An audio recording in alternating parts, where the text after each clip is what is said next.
person was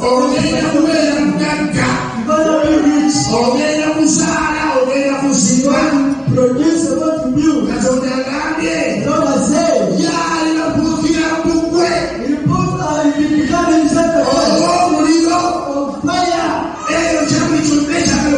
That burns the purpose of whatever the devil is putting that which on you.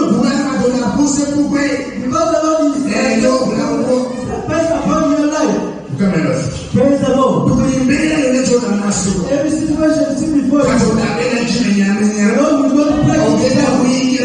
So to get into your purpose. You not walk into your purpose. You not to be with your purpose. You not to take all this. Take away everything. Israel. Then became. God has become an enemy to them.